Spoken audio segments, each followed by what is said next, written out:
You are listening to Know You're Crazy. My name is Susan Denee. We all have crazy. What separates us is how we choose to deal with it.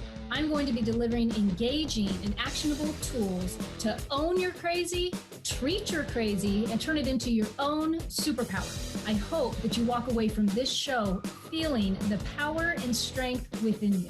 And never forget to enjoy your journey because you are worth it. Super excited to be here as always.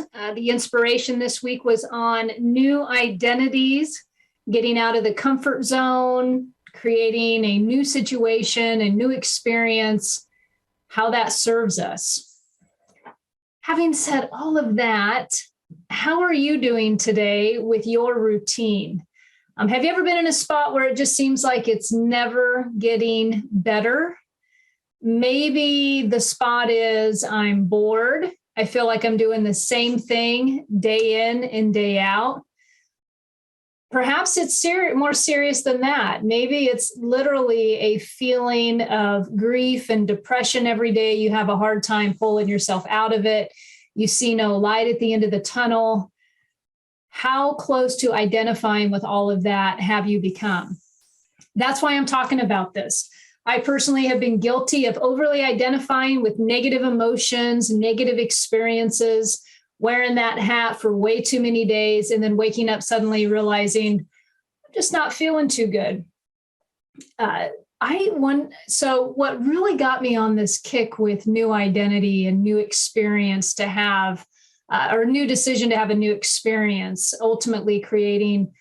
And I'm not talking a complete rehab of identity, like to the core. I'm talking the different areas that I always share about or talk about.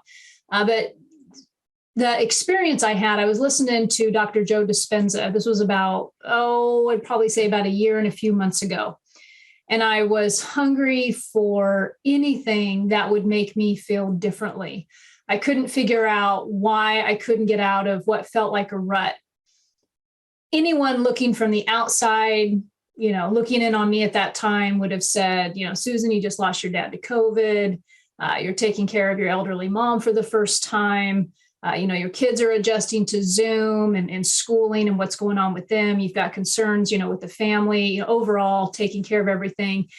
And at the time I was in a job that was really unsatisfying. Would look like a perfect recipe. But when all those things add up, or there's different areas in your life and they are just piling and it feels as if they're too heavy to do anything about, those can seem as if they are the longest weeks and the longest days to get through. When that was happening to me, I just did my best to try to download a new perspective or new information to help me get past that hurdle I was finding myself in. Sometimes just waiting in the sludge is really the difficult and challenging part. I don't like to sit still in it. I like to try to make some momentum through those tough times.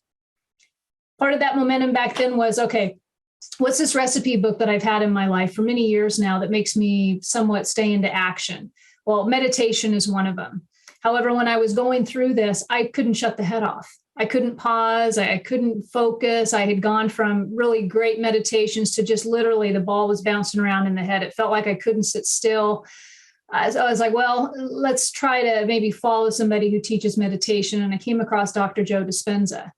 And one of his speeches one of his interviews where he was, obviously that he had a book, I think it's called Supernatural. He was talking about the book, but he was talking about the power that the body has in remembering routines and habits that we have. What he was saying was, in order for you to change completely, have a new experience in your life, the body has to adopt that new experience also. And what was becoming very apparent to me was that the routine that I was living, although it felt like the outside conditions were forcing a lot of that, and sometimes that's real. It's not, not everything can be, walked through and feel joyful and, happy about it. But ultimately, my perspective on that wasn't serving me day in and day out. And what was happening was the further that I slid into non-movement, depression, anxiety, worry, the further I, practice those emotions, and I will say they are practiced because I don't know about you, but I do believe that we have control over some of our thoughts and some of our feelings. It may not always feel like that, but if you're present right now, right here, you can usually change up a little bit of how you're feeling. And what I was doing that day when I was listening to him was I was having a dose of responsibility and accountability put on me, because what really wakened me was I was scared of, if I keep choosing this emotion and if I choose to stay in the grief, if I choose to stay in the misery and the blame of my bosses at the time at my day job, if I continue to choose that emotion every day and not find a way out, the cells in my body will absolutely become addicted to that emotion. That's what I'm talking about today. So how do we uproot certain things that we are believing about ourselves, that we are feeling about ourselves, that ultimately have become our identity on some level? How do we get to the root of that? How do we get to the root of that? So that can be the heavy stuff, right? That can be the real stuff. That's actually the stuff I like to dig into and talk about. I mean, this is emotional recovery in the raw for a reason. I can keep it light, and some of this will be light, but I'm also just going to say, hey, if you're complaining on a regular basis and you're becoming addicted to that complaining, and you're bitching about things not going your way, and it's every single day you hear yourself complaining, well, guess what? That's a habit. That is something that's now ingrained within you, and you're probably going to have to apply a little bit of effort to not go there every day. That is if you want to feel better. So how comfortable have you gotten with the negative crazy in your life? That's what we're talking about. That's what I'm talking about today. And what are you willing to do to get out of it? So that's like the big stuff. And then you got the little stuff. You got the stuff where, hey, every single day I'm in this routine. I'm kind of bored. I get off work. I go home. I binge on Netflix. And I'm just not feeling it anymore. I feel like all I'm doing is, working and coming home. Maybe I talk to the kids, and then I just go ahead. I do the dishes. I make dinner. I lay down, and I'm done. Maybe every single day is starting to become like that. So how do we switch all that stuff up? Instead of just pausing, or not even pausing, instead of just always hoping it'll get better. Sometimes that's where our complaints come from, is we're just hoping it gets better. So in the meantime, all that hoping, we're still doing the same. Okay. All right. So what happens when we become so ingrained in an identity? Have you ever been in a relationship where when you came out of the relationship, you didn't know who you were? I remember I was 19. I got involved with probably the biggest jerk there was back then. It resulted in some crazy emotional, I'll just say, abuse. Ended in a little bit of physical abuse. I don't know if there's such thing as a little bit. But at the end of that relationship, which only lasted a year and a half, I had become so entrenched in it that when I came out, I literally remember thinking to myself, I don't know who I am. I don't know who I am today, because everything that I had been practicing before I engaged in that relationship felt like I had forgotten all of it. So I came out with an identity I didn't even know what to do. I didn't even know.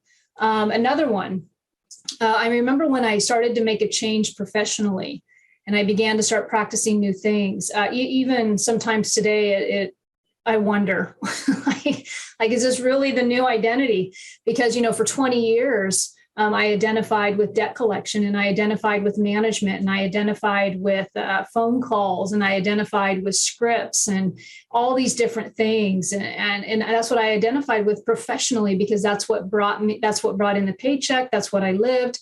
Wasn't a horrible identification by any means. But when I came out of that, there's a question I got to ask myself: what is the new identity that I would like to create for myself? Because that one just stopped serving me. And it wasn't, as much as I went through the complaining stage, and I went through the bitching stage, and I went through the, all the blame, all that, at the end of the day, it was about me having the courage to make a new decision, to have a new experience, right? And therefore gain a new identity professionally that was going to serve who I was today. How about for the ladies out there? Have you ever overly identified with what the body's doing? Are you overly identifying with the wrinkles? Are you overly identifying with, here's one, menopause? That's one I've had to catch myself on recently. Is there some of that it's time to move into acceptance about really what's going on with the body and move on to a new chapter in your life that's going to serve who you want to be and where you're going?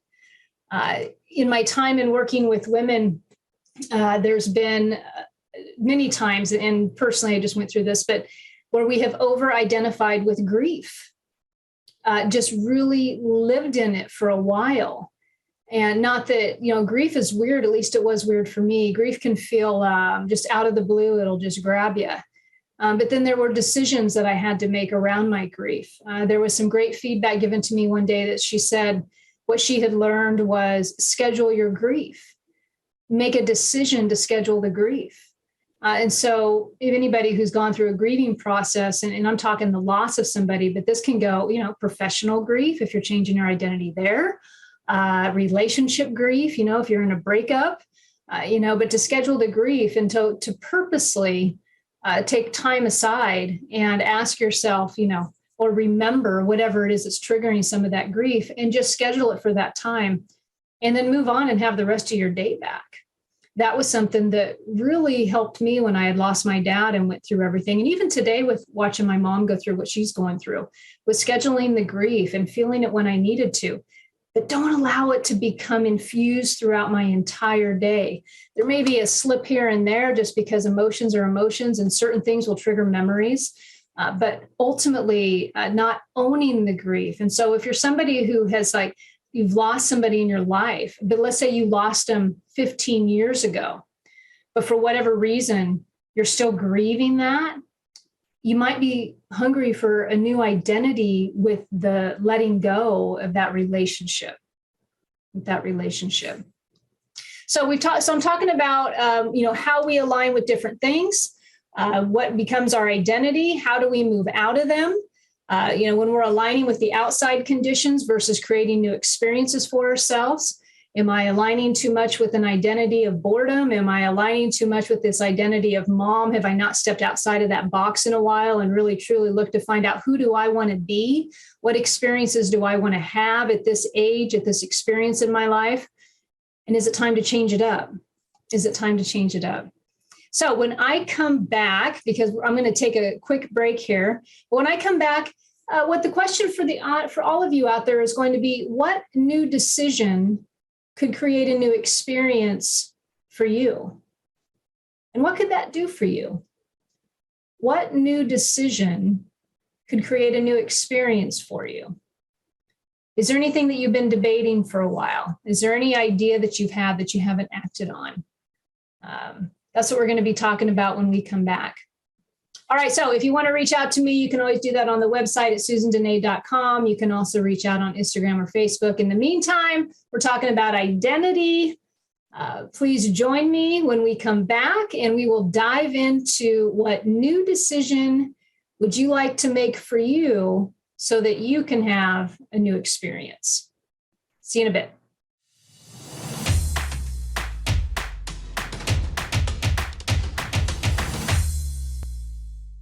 My name is Susan Denee, and we are talking about emotional recovery in the raw. Specifically today, I'm talking about creating a new identity in the areas of your life where you feel you could use an upbeat, a new experience, something new to come in to enliven you a little bit. I chose this topic specifically because I kind of had a week. I had a week of learning. I was reminded what it feels like to experience vulnerability when you're learning something new.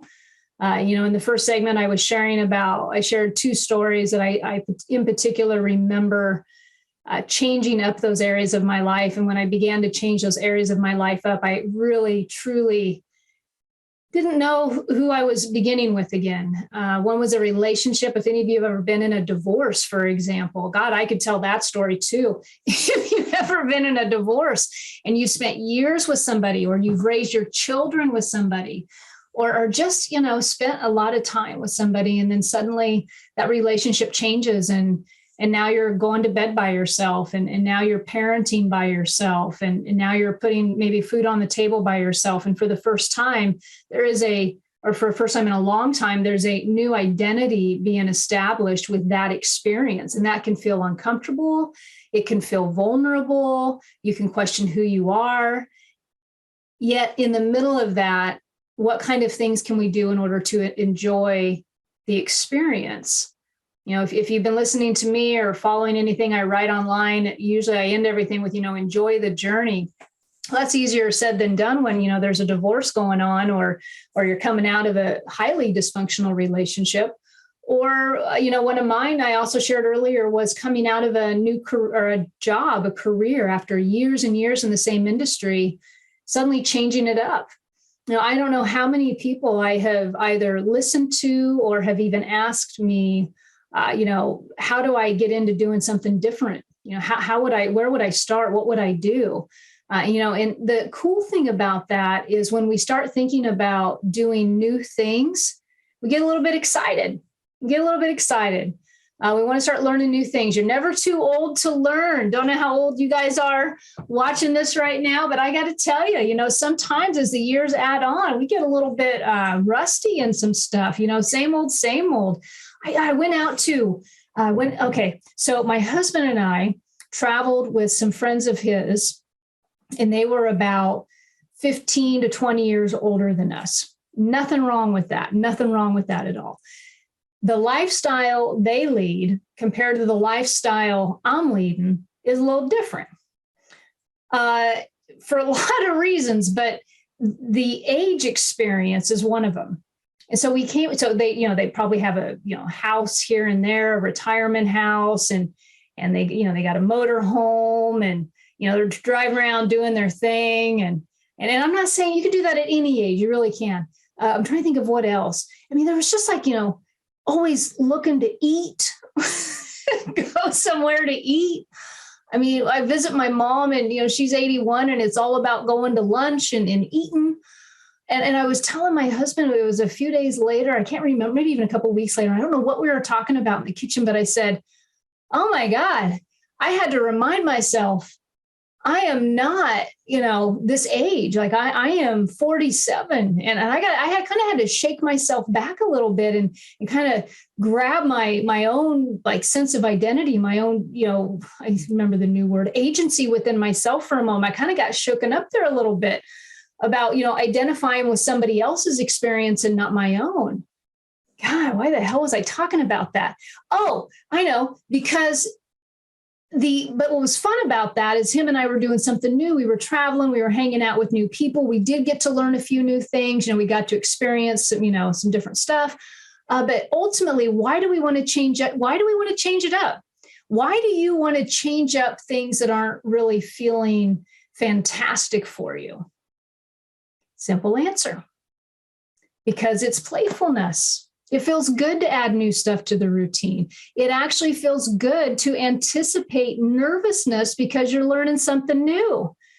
Do you think as I'm talking on this, this podcast, what we do, start this in February, it's been reeled around for a while. And you think there's not times when I'm totally vulnerable? Just now, I just lost what I was talking about. Or I say something that grammatically I know I've hammered, like that happens. But there's a nervousness and anticipation that's like a healthy nervousness. If you haven't done something that's challenged you lately, you got to ask yourself, what's going on?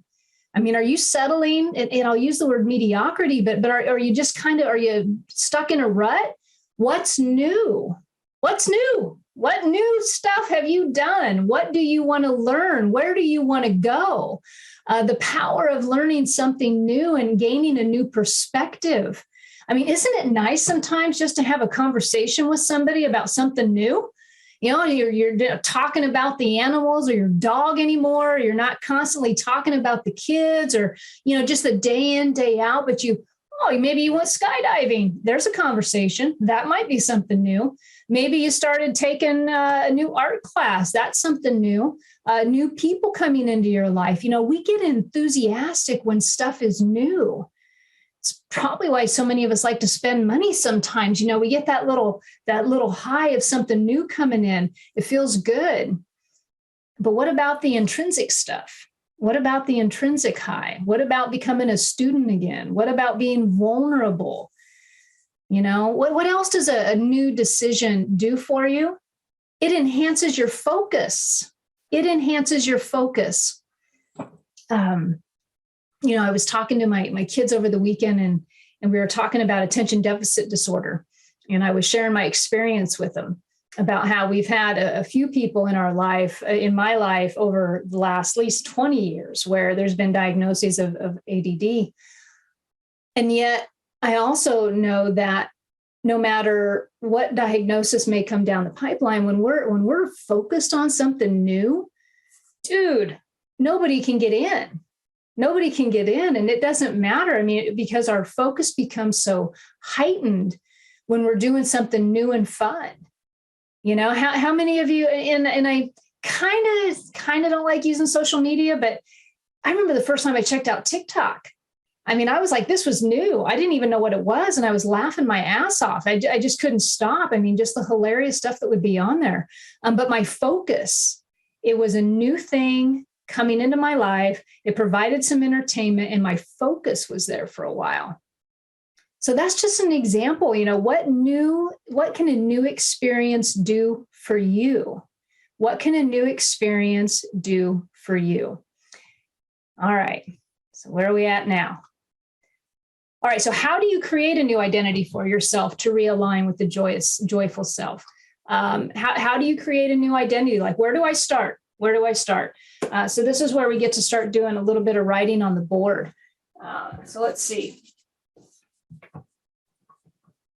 All right. What are the 4 key areas? I'm actually going to add a key area, but there's about 4 key ones that I always talk about: career, health, financial, relationship. So take a look at your 4 areas. And the 5th one that I kind of always hinder about putting their spirituality. Maybe you're somebody who is really working on the spirituality, the connection to your source, or whatever that is for you.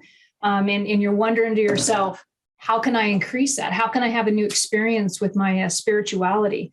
So no matter whatever area stands out the most to you, there's going to be something in there. I always like to say, when we're working on ourselves, or we're looking within and we're trying to figure out, a new way to enhance our experience, you don't always have to be feeling depressed and unmotivated to do this. In fact, I'd highly recommend you do it when you're not feeling all those things, because sky's the limit. You can be as happy or as miserable as you want to be. But if life is kind of coasting along and all you got to do is enhance it a little bit by adding some fun to the picture, hell, go for it. So what area do you want to look at today? So you kind of take a look at it. Is the area in your health?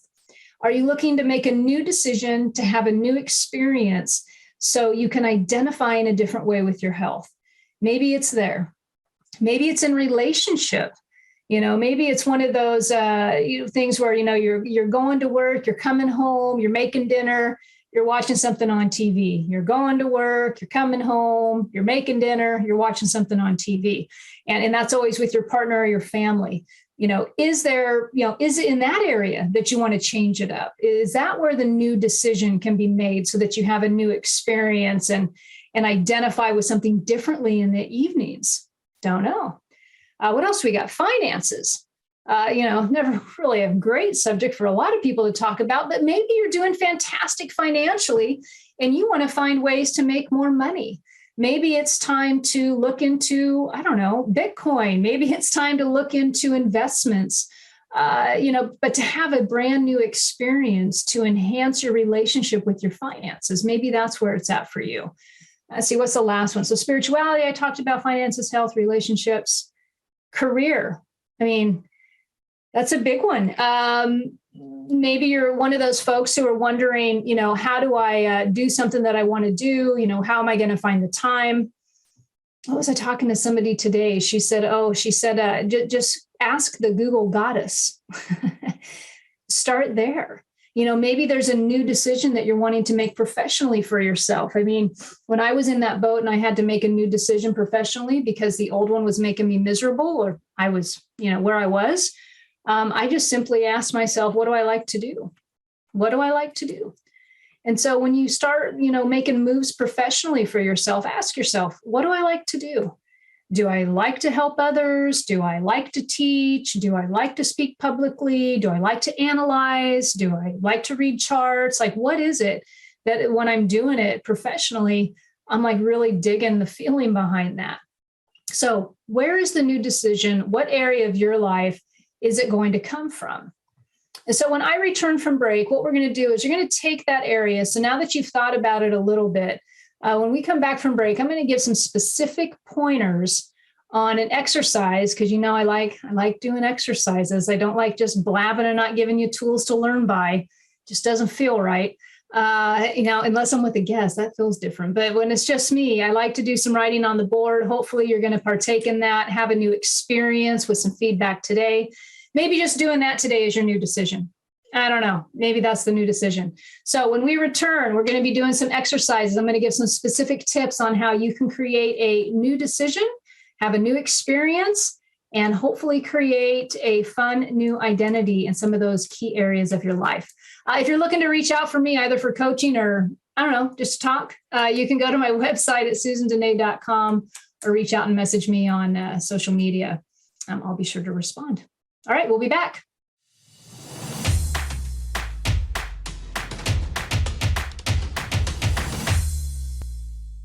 And welcome back to the Know You're Crazy talk show, where we are talking about emotional recovery in the raw. Specifically today, though, I'm talking about creating a new identity, not a complete rehab of who you are. The point being to bring a new decision, to have a new experience, and enhance some of the identity that you're already living. So in the beginning of the first two segments, we've talked about what is the identity? Are you attaching to some things and overly identifying with things such as grief or frustration? What areas of your life, that was last segment when I ended it, I'm talking literally what areas of your life could you use a new decision to have a new experience? What area of your life would you like to enhance a little bit? Whether that's in the relationship area, whether that's in the health, finances, or career, maybe your spirituality. But is there a new decision to be made? And how long has it been since you made a new decision in some of those areas? Like if you pause for a while and you ask yourself, when is the last time I shook up my spiritual practice? When's the last time I read a new book? Or when's the last time I, took a course, maybe in your health? When's the last time I really dedicated a new routine for my health or for my eating? Or am I just waiting for things to just kind of come to me and I'm not taking any initiative? And as we go through life and as we pause on those type of things and we don't check in enough with ourselves to really ask ourselves, am I enjoying this experience of my life every day? Am I enjoying the experience that I'm having? When we don't check in with ourselves about that, you might find yourself complaining a little bit. You might find yourself miserable more days than not.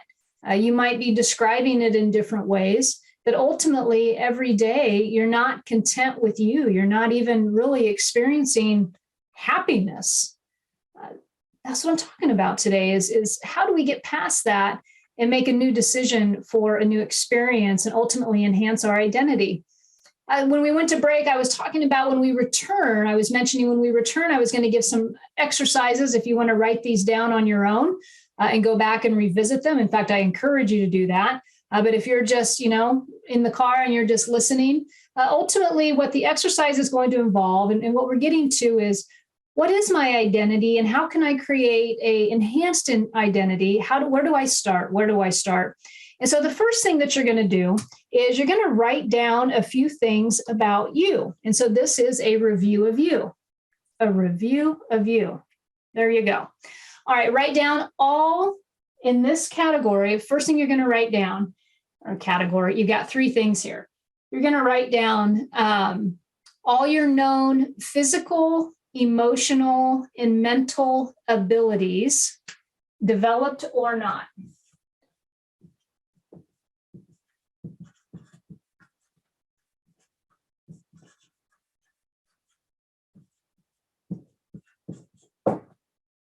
What does that mean? Well, what would that look like? Let's put it that way. Physical abilities. What physical abilities have you developed or not? Maybe you enjoy yoga. Maybe a physical ability to you is stretching. So you would write that down. That is part of who you are. That's what you do. It doesn't matter if you enjoy or not enjoy, just simply write down the ability. Maybe you like to lift weights. Maybe that's part of your routine. That's a physical ability that you've developed. So write that down. Maybe on the physical side, you run every now and then, but it's not really a developed skill. You haven't really done anything new with it. You haven't looked into, I don't know, good running shoes, for example. So that would be wrote down because it's still part of you. It's still in, as I would like to say, it's still in the psyche. It's still in the consciousness of something that you like to do. So the physical, it may not be fully developed yet, but it's part of you. Okay. Same thing with the emotional. Okay. What are some emotional abilities that you have? Maybe recognizing and identifying with the feeling on the inside when it's uncomfortable. Maybe that is an ability that you have that you recognize. Sometimes folks will share with me, I hear this a lot, maybe because in the world of recovery or growing up, and some folks that obviously my background is a lot of recovery and addiction, grow up in homes where things are not, they're abusive, or and so you have like this radar for picking up on people's emotions. A lot of people will identify themselves as an empath. I don't know if I personally agree that all of us are empaths out there who come from that background, but we have a sensitivity to it. That can also be an ability because it can help you help others in a way, be cognizant of when they're upset. You read emotions very well. Maybe that's an ability. You're aware of it. You've talked about it, but you haven't done any real work to develop it into a skill set, or what I would like to say, develop it into being compassionate versus just empathic, and then the difference between those two. So that might be an emotional ability that you have. Maybe an emotional ability that you have, which I would so love this one. You're just constantly joyful. You are the funny person in the room. You enjoy life. You're high on life. Like that's your gift. I mean, you walk into a room and everybody wants to come over and talk to you because you're that person. Maybe that's your emotional ability. Maybe it's naturally fully developed. Maybe you're kind of like that and you find yourself when you are super joyful and everybody's attracted to you, that you really like the way that feels, but you've never really thought about it or really put any, how can I become more joyful? That might sound really crazy, but it's possible. And then what about mental abilities? What mental abilities do you have? Do you have the ability to really talk yourself down off a mountain when it's necessary? Mental ability means putting on, purposely setting an intention every day, having a strong mind, having a strong intention, not allowing yourself off the hook. Maybe that's what you're really good at. Maybe you experience that sometimes, but not all the time. And so that's a skill set or an ability that you would like to develop. If any of these, those are just examples I'm giving you, but as you sit down with your pen and paper and you write down these areas for you, and you ask yourself, well, you're writing down all the abilities, and then you're saying, am I developed or not in these areas? Ultimately, they are part of your psyche. They're part of your consciousness. They're part of who you are. They are part of your identity. And so some of those things within you are serving you really well, and some of them could serve you better, right? Because we're talking about abilities. And so there's that piece of the exercise. All right. Write down all your abilities that come to mind in those three categories, whether they're developed or not. Just write them down. Okay. The next one is write down all inclinations. Oh boy. Inclinations toward particular activities.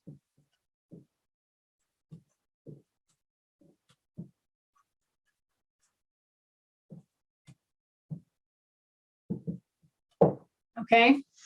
Even those remotely considered. So, for example, I wrote down, maybe you like to dance. Maybe you enjoy dancing. Maybe when nobody's home, you've got the music blasted and you're around the kitchen dancing. I don't know, but it's something that you have an inclination towards it. You enjoy doing it. It's just one you just kind of remotely thought about, right? Like you do it in the moment, it makes you feel real good, and then you move on about your day. Another one that I've had women I've talked to or been around really mention is writing. They love to write. They want to write a book. I've lost count how many times I have heard that. They have an inclination towards it, but they're only kind of remotely considering it. Are you following me? Let's say you're somebody who wants to travel the world. You find things on Instagram, travel pages or pages, whatever. You really love looking into foreign experiences, different cultures. You have an inclination towards that. You just haven't quite made the decision to go in that direction. Making sense? Perhaps you like to paint. Maybe dig different artists' work. That's something that you enjoy. You have an inclination towards it. And so write those down, especially the ones that come real vividly to mind. Okay. Another way to get towards the inclination, if you're asking yourself, well, I don't know. Here's a sentence. If I had, this might fit for not everybody in the audience, but some of you, if I had unlimited time and money, I would do this. What would that be for you? That's an inclination. Okay. The only thing that blocks us from ever truly working towards that thing on the end of that is our own beliefs and ideas about not having enough money or not having enough time. So just ask yourself, if I had enough money, if I had limitless money and limitless time, I would do X. Okay. And write that down. So let's say maybe on that list, you've got, well, not even on that list, because I can't think that much right now. Let's talk about, you've got painting, you've got writing a book, you want to be a writer, you've got dancing. So these things right now are an inclination to you about something that you would like to do. All right. You get all those written down. Okay. You get the abilities that are developed or not developed. You get the inclinations towards particular activities that you've thought about. You've remotely considered. You've got them all written down. What are you looking at? Well, within that list, are you seeing you? Are you seeing your current identity? Where I'm going at with this is we have endless possibilities to create a new experience, endless, and we're carrying them all up here. And until we do the exercise and we really start looking at everything and anything that's potentially in our future, we may not ever take advantage of having all those thoughts and inclinations. All right, so hopefully you followed me on the exercise. If not, it's kind of on the board. We'll go over it or rewatch the video. We're going to take our last break, and when I come back, I will wrap all that up. And we will talk about the benefits of doing the exercise, benefits of making new decisions, and why we would even want to go through this work. All right, thanks for joining. I will see you here shortly.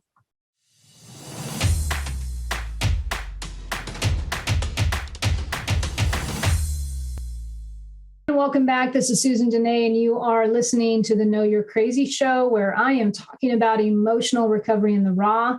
Today's topic, making a new decision to have a new experience, creating a new identity. And no, I'm not talking about a complete rehab of your personality. I'm simply pointing out the need that we sometimes have to experience something new, to welcome enjoyment, enthusiasm. In one of the earlier segments, I talked about anticipating nervousness, that feeling of almost like emotionally and mentally living on the edge when you're trying something new for the first time, a healthy fear of what others are going to think, not a debilitating fear, but a healthy fear, punching through those fears and trying something new. It's invigorating. It also builds self-confidence.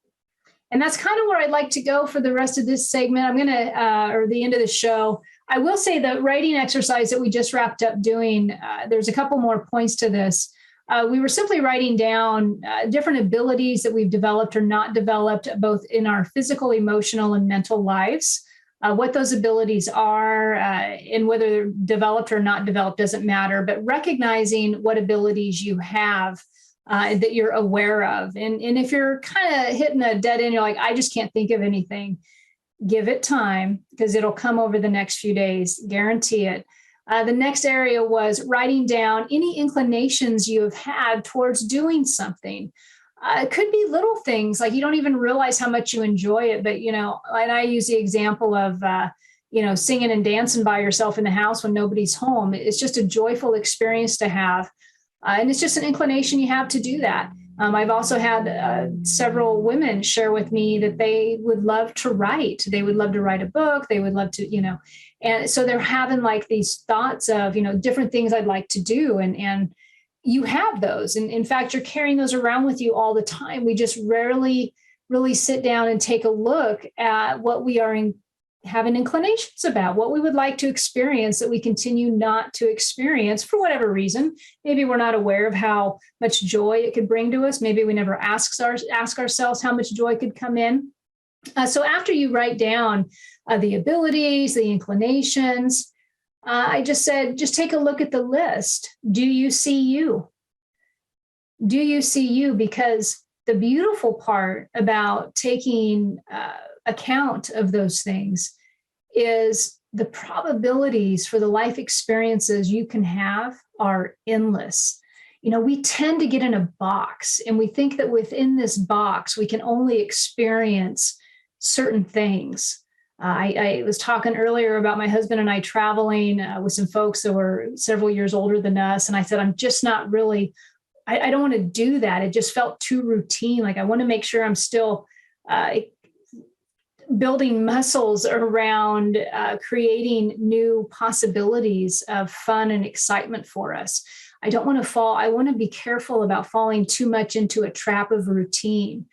I mean, we are just, one of the things I always have loved is, in this journey, how I look at it, I'm always careful how I state my spiritual beliefs, but in this journey, I've got this journey in this physical body right here, right now, and I'm going to do what I can with that in order to enjoy the journey.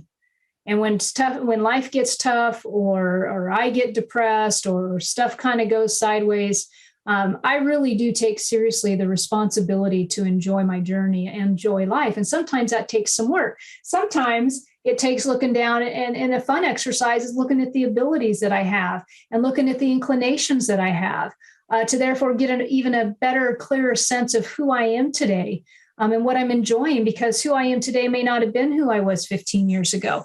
So enjoy, right? And so when you look at that list and you start to see your identity that you've created for yourself, look at the similarities. Look at the similarities because you will find them in there. You will start to identify more with what really enlivens you, what you really love to do.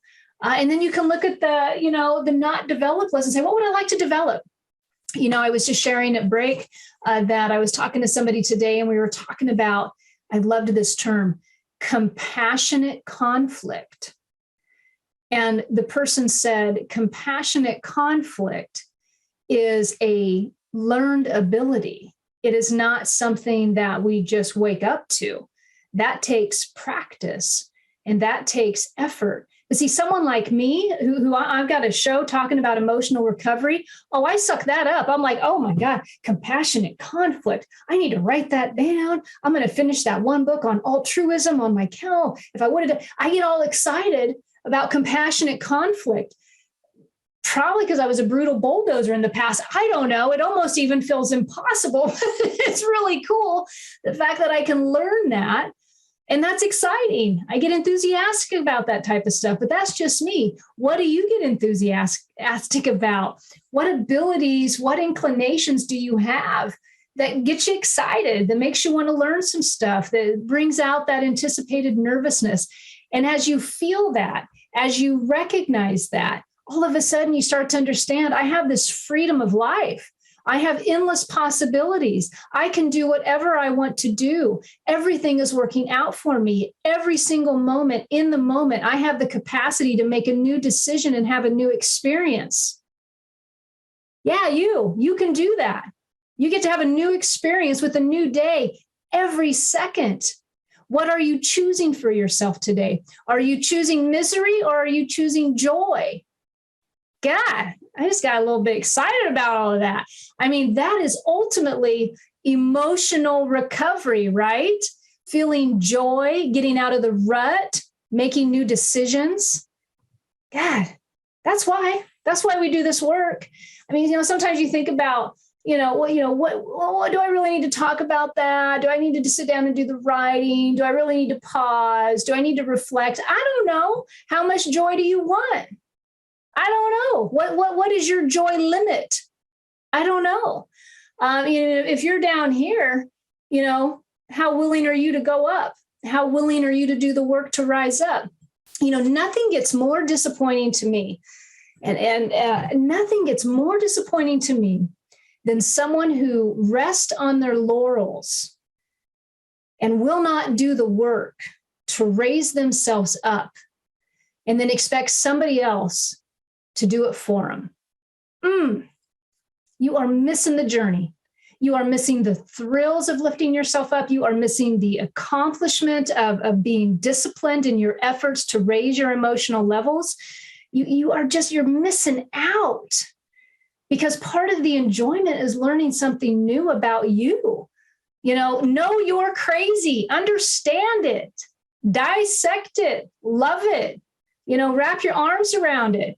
But damn, get up under it so that it doesn't tear you down and so that you can have a brand new opportunity every single day. I mean, that's what this stuff is about, right? I mean, that's part of the reason why I quit that day job. It was just like, this stuff ain't making me excited no more. It's just not making me excited no more. I'm taking a look at some of my abilities and some of my stuff, and I'm sorry, but it's just not serving up here. I got to go. And I did not arrive to that decision overnight. It was grueling at times, but what it started out with was Dr. Joe Dispenza. And I'm going to drop his name one more time as I'm closing this show up. When he said, the body will remember the emotion because it's been trained to do so. And ultimately, if I want to have a real deep-rooted habit, a negative habit or something really to change, I got to make a new decision. I got to have a new experience. I got to have a new experience that's going to make me feel differently. And I have to dedicate some time and some energy to that in order to make that happen long term. And that's what it's all about. And so I take responsibility. You take responsibility for your emotions. You take responsibility for your fun. You take responsibility for your body and have a good relationship with thyself. And look at your identity. Are you living the identity that you want to live, or do you want to upgrade it? Do you want to enhance it? That's what today's show is all about. So I've given you some exercises. Hopefully you've done some stuff. You've wrote some things down. If not, there'll be a replay. Go ahead and check it out. We're coming to a wrap. So move up, move on, do something new, have a new experience, and feel the joy. You can do this. Life is meant to be enjoyed. It's not meant to be dreadful. Give it back when you got it. Help somebody. Most of all, enjoy that journey. All right. If you want to get in touch with me, you can check out the website at susandenee.com or send me a message on social media. It's been a pleasure tonight. Have a good evening. See you next week. You have been listening to No, You're Crazy. Crazy. And my name is Susan Denee. We are identifying, understanding, and treating your crazy one episode at a time. Tune in to transformationtalkradio.com. To connect with me or Growth Spurt Your Life, please visit susandenee.com. That's Susan Denee, DENEE.com.